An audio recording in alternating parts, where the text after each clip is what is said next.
has been a student at Brookstone since kindergarten.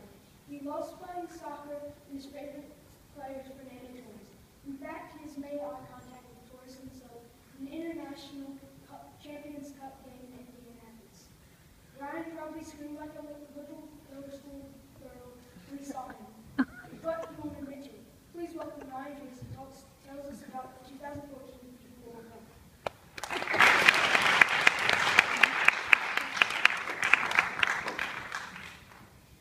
Thank you, Mason.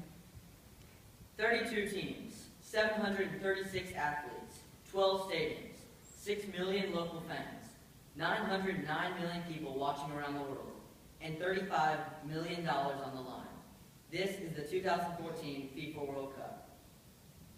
This particular World Cup has been one of the most controversial, inspirational, and most impactful in FIFA history. There have been many riots, celebrations, newly introduced technology, and a major increase in the popularity of soccer. I'm going to describe the level of how the 2014 World Cup impacted Brazil, how it impacted the United States, and how it impacted future World Cups. Starting with Brazil. This World Cup has had both a good and bad impact on the host country. On the good side, around $5 billion was pumped into the Brazilian economy.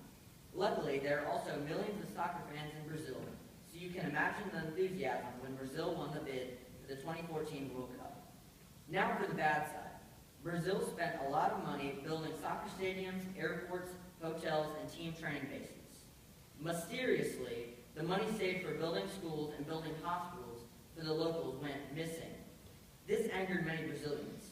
You can imagine the frustration taking the place of enthusiasm about the 2014 World Cup in Brazilian minds.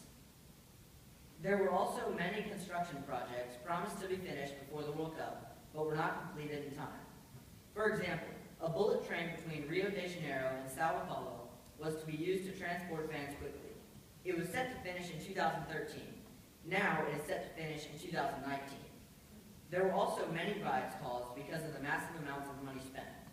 Another bad side for Brazil was the government raised ticket prices. For example, the ticket price for a knockout round game was an average $136 in the previous World Cup 2010 in South Africa. The ticket price for a knockout round game in World Cup 2014 was an estimated $900.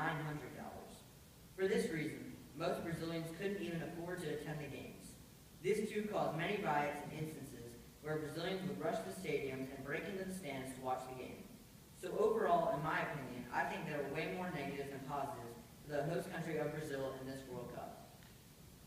However, one country who had many positives this World Cup was the United States. The United States' first game of the World Cup was against bitter rivals Ghana in the group stage. Ghana had kicked the USA out of the World Cup in the previous two tournaments. 11 million Americans tuned into that game, setting a record for any U.S. soccer game. Finally, the USA beat Ghana 2-1 thanks to a late header by 21-year-old John Brooks. Next up was USA versus Portugal. This event drew around 18.5 million American viewers, breaking the previous record of 11 million. The U.S. sadly led in a goal from Portuguese international Nani in the final seconds of the game. The game ended as a tie. After that was the USA versus Germany. Sadly, the U.S. suffered their first loss of the World Cup, losing 1-0. The viewers actually went down to 10.5 million, but then the United States finished strong in the USA versus Belgium game, with the second highest group of fans watching a U.S. men's team match at 16.5 million viewers. Even though the U.S. men's team goalkeeper Tim Howard had a record-breaking 16 saves, Belgian player Romelu Lukaku scored a late goal to send the U.S. back home. The numbers show that the fan base for the U.S. men's team has grown significantly. In addition to the numbers, there is also one more record-setting fact. In Brazil, the U.S. had the most fans of any country in the World Cup, except for the obvious Brazil. In a country where football, baseball, and basketball are the most popular sports, the popularity of soccer skyrocketed this summer due to this World Cup. I believe that soccer will only continue to grow and improve in the U.S. Another thing that most certainly improved in this World Cup was the use of technology in the game. I'm going to tell you what I believe the three most impactful new developments are. One of them affects free kicks, one of them affects stadium architecture, and the other affects goal scoring. The first is new vanishing foam. The foam is put in an aerosol can and is used in many ways. When a free kick is taken, the foam is used to mark where the ball is, and is used to mark exactly 10 yards away from the ball, where the opposing team has an option to form a wall to possibly form an obstruction to the ball's path. This spray is used so that there is no controversy on whether or not the ball was moved forward before the kick, or if the opposing team's wall was moved in front of the line. Either of these causing a foul. One certain problem in soccer games is the fans and players getting too hot during the game. This problem has been attempted to be solved by new stadium architecture. The architects have used the same science used when you place your thumb over a hose, and it narrows the water's path, therefore causing the water to move quicker through the air. The designers designed 3 stadiums out of 12 that used this development. On the outer walls of the stadium, the designers left 10 to 35-foot openings, which create a jet stream of air coming into the stadium. This then helps keep fans and players cool. The final new technology piece I'm going to tell you about is the newly invented goal line technology. There are 8 to 16 cameras set up around the stadium, all facing the 2 goals. When the ball crosses the goal line, the referee's wristwatch will vibrate. The ref will then give the official signal that a goal has been scored. All of the cameras are set up from different angles to make sure there are not any ghost goals.